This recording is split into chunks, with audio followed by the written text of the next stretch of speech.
Hi and welcome to the Hyborian Insider. My name is Erling Ellingson and I'm going to take you into the core of Age of Conan.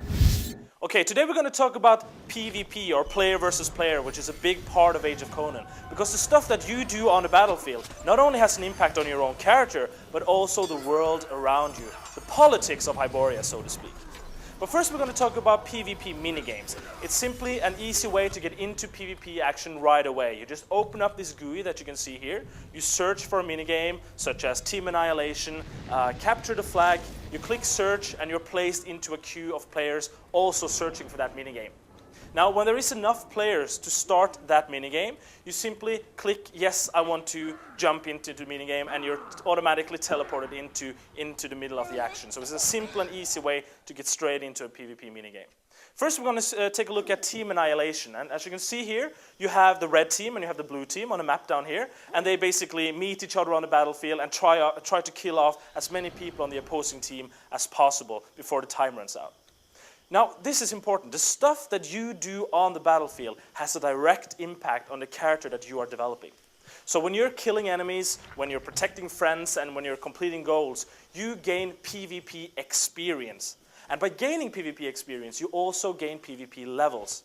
And by gaining PvP levels, you gain PvP items, equipment such as weapons and armor that only good PvPers can use, basically. Another part of Team Annihilation is the totem that you can see right here. Every team, or each team, has a totem, and as long as that totem is intact, your teammates can respawn when they die. So the other team will, of course, try and destroy your totem to end the game early. Now, another important PvP minigame is, of course, capture the flag, or as we like to call it, capture the skull, as you can see here. This is, basic sort of stuff. You fight your way into the enemy's base, or you hide or sneak your way into the enemy's base. You steal the flag. You run home to your own base, and you double-click on your own flag, and you basically score a point for your team, as you can see being done right here. Now, of course, we have many different locations for PvP minigames. You have, for instance, the Blood Ravine, as you can see here, this outdoor area.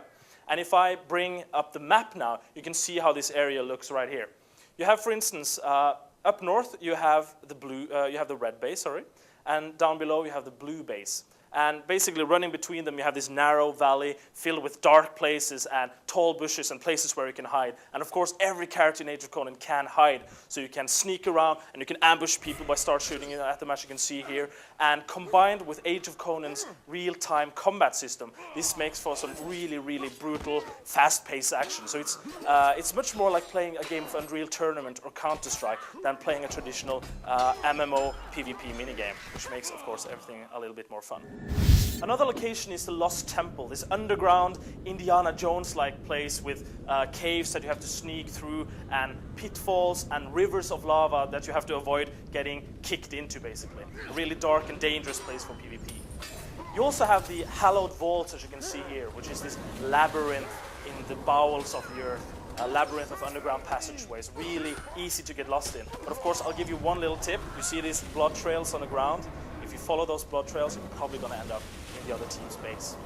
Of course, at the end of any PvP minigame, you get the scoreboard. You can see how many kills you had, how many points you scored, and really measure your own actions up against other players. And of course, last but not least, I'm not going to say too much about this, but we have siege warfare.